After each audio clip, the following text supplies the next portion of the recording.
நெல்லையில் ஐடி ஊழியர் கொலை தொடர்பாக பலருக்கு சம்மன் அனுப்பப்பட்டிருக்கிறது. அண்மை செய்தியாக பார்த்து வருகிறோம். கூடுதல் விவரங்களோடு செய்தியாளர் சிவமணி இணைகிறார். சிவமணி, விவரங்கள்.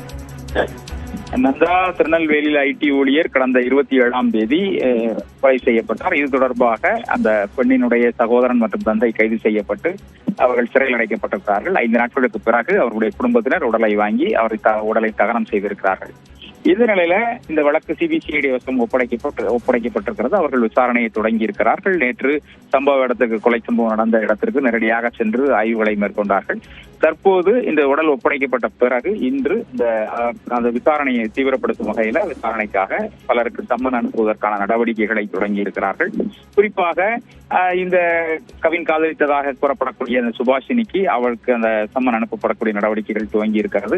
அவரிடம் திங்கள் அல்லது செவ்வாய்க்கிழமை விசாரணை நடத்தப்படும். சிபிசிஐடி அலுவலகத்திலேயே விசாரணை நடத்தப்படும் என்ற தகவல் வெளியாகி இருக்கிறது.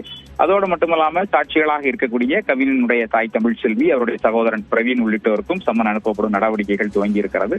அவர்களும் அடுத்தடுத்து விசாரணைக்கு ஆஜராகக்கூடிய நடவடிக்கைகள் தொடங்கும்.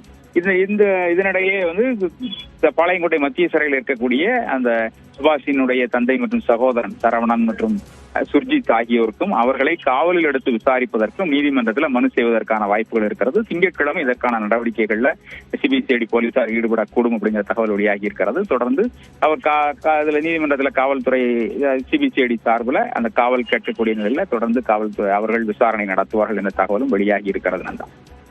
நன்றி சிவமணி, விவரங்களுக்கு.